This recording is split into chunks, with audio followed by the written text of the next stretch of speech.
Hey guys, it's Sean here, out here today to give you a brand new update. This is a brand new property me and Sam, my business partner, have taken on. It is the hotel, the Gondola. So just give you guys a little background of how we came across this property. So it was actually up on the auctions just before November last year. My builder actually came up to me with this project and he was going to put an offer in. We actually tried to exchange on this at least 3 times, so I was sending a deposit back and forth at least 3 or 4 times, and the vendors, because they had a lot of sentimental value to the family, there's 5 siblings involved, they couldn't come to a decision of who to sell to and who the right buyer is. At the same time, Sam, my business partner for one of the 14 beds, he was directly contacted by one of the vendors on LinkedIn. So he built a rapport. She knew that he's a professional in his own field, and we got the deal across. So we offered 745 for this. We delayed the completion slightly just so we can get our legals and our planning.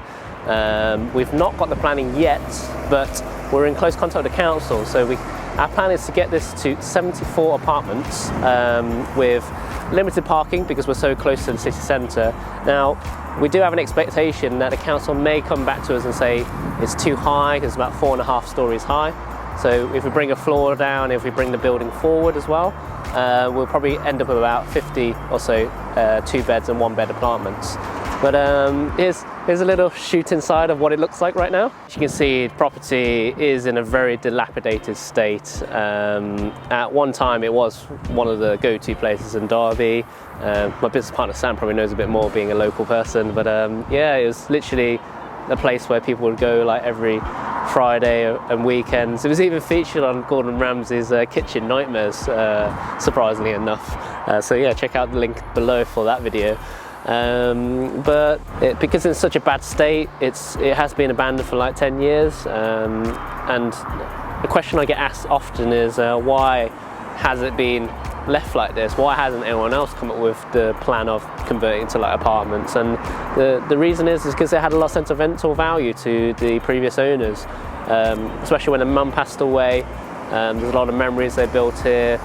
For me, myself, son to restaurateurs as well, my parents owned a restaurant. I remember when we closed down a restaurant, there's a lot of emotions when we were closing, and luckily that happened in 08 when businesses were actually going down. So I'll leave the story for that one for another video. But yeah, we're looking forward to like getting this fully stripped down, almost pretty much demolished, because it's in such a bad state, and we can really use it's about 1/2 acre in size, so we'll use all the space that we can, work at the council. There are some new builds down the road which they're building new houses and flats, and they're pricing around 160, 200k per flat, whereas we're coming in at a budget rate of around 120 to 150. So we do want to get these sold off quickly. And I think we can turn this around probably about 18 months time. So yeah, really excited to share with you the progress from start to finish with this one. It's kind of like the scariest project I've ever taken on. I'm not going to lie, but it's going to have some exciting learnings, challenges along the way I'm expecting, but to be with this with someone else, to go through the challenges is something special to me, because it's not something that I've ever done before. But we'll see what the outcome is in a few months' time. So yeah, that's it for me today. Stay tuned with the channel. Remember to hit the subscribe and notification bell, and we'll be bringing out some weekly updates.